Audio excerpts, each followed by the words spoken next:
Welcome back, Guardians. I am Trams87, and in this video I'd like to talk about the Traveller's Shard. Whoever told you that the Traveller's Shard was dead was sorely mistaken, for thus your light has come directly from it. I'd like to begin this lore video off with a very intriguing piece of lore, and it comes from the lore book Eva's Journey, and it reads: when the light had returned, some of them reported that they felt different. It sat under their skin like a suit that didn't quite fit anymore. A diminutive exo-woman was one of the pilgrims Eva remembered most clearly. She hadn't even known they made exos that short. The woman shifted and twitched as she walked, unable to calm herself. At the mention of the light fitting differently, a statement she'd heard a lot of Guardians make, Eva asked the same question she always did. So does that mean the light is different now? Or are you? The exo stopped and narrowed her eyes, thinking. She was stock still for the first time since arriving at the farm. That was usually how it went. Sometimes asking the question was all it took to get them sorted out. Others took a lot longer, sometimes spending weeks at a time at the farm, just doing as Eva was, staring up at the shard. So this is a very interesting lore entry. Eva was from the last city, and she was on the farm when things went wrong and Gaul attacked the last city. For those of you who don't know, the entire Cabal campaign is all about this. Now, Eva was one of the attendants that worked with Eververse, and she was one of the people that you would see when you went over to the tent. Eva was one of the assistants that were working behind the scenes, and she spent a lot of her time living on the farm even after the last city was restored to order, still wondering about the Shard of the Traveller and its relevance to Guardians today. And what's clear is, however the light worked before the Traveller was asleep, it's definitely working differently after it's awakened.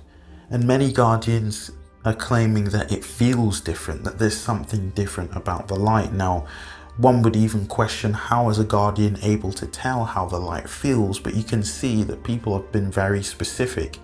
Guardians have been very specific to say that the light feels like some sort of armor that's under their skin, which is a very weird description. So I'd like to go into this a little bit more. Now, this next lore entry comes from an armor piece called Solstice Robes (brackets rekindled), and it's a recount of Ikora Ray as she is trying to make her way to the Shard of the Traveller to attempt to reconnect it. And it reads: she turned to the shard and took a step toward it. Another step, past two dregs she'd taken from above an hour earlier. Another step over a wretch that had caught her off guard right after. One more step, and she stretched out her palm to touch the surface of the shard, closed her eyes and waited, and waited. Nothing. Her eyes shot open, and she stared at the cast-off piece of the Traveller, silent, disbelieving, furious, pleading, then serene. She stood for another minute, staring, then performed a few calculations in her head. She looked to an empty spot in the sky. Io.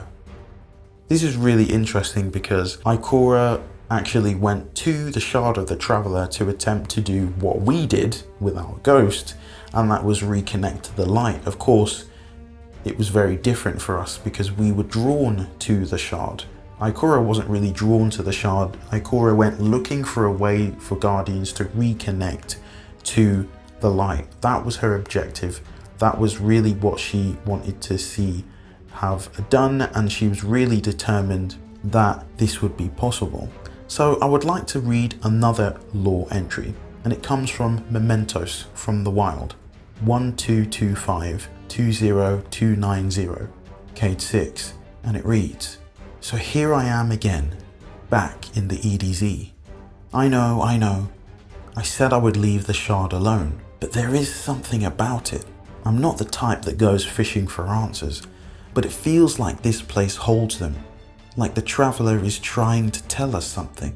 What am I talking about? It's probably just all those arc storms messing with my insides.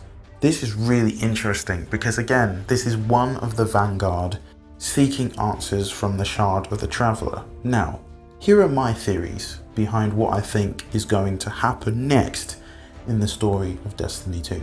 Of course, we know it's a big one, but the Shard of the Traveler is very important, or so it would seem.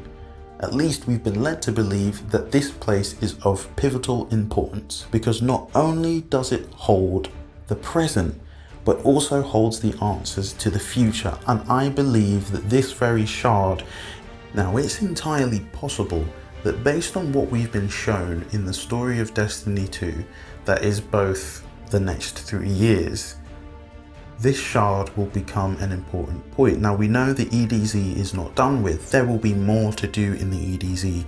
Of course, we have the entire Wake of the Almighty, which just crashed not too far from where the Shard of the Traveler is right now, and also not too far from the farm. So we have this sort of triangulated area that seems to present some level of importance, and I guess we'll discover more as we go along. The Shard of the Traveler will grant us a deeper connection to the darkness, because it's possible that the darkness is actually good and the light is bad. At least this is the conversation that is ongoing between both life and death, light or darkness. So these are my theories and some of the ideas behind what I think may happen with the Shard of the Traveler and how the EDZ may become an even more prominent area in the next coming seasons of Destiny 2. If you've enjoyed this video, definitely be sure to hit the like button and also subscribe if you'd be interested in listening or watching more videos like this one. Also, I'd like to take a minute to thank and also welcome a whole bunch of new Destiny 2 lore subscribers who have recently subscribed to the channel. The channel has just been growing, and it's honestly just exciting to see that there are other people interested in what I do. I do this for fun, not really to make money or monetize or any of those other things, but really just because I'm passionate about telling stories, and I know that you guys are too. So for now, I hope you've enjoyed it, stay safe, and Godspeed.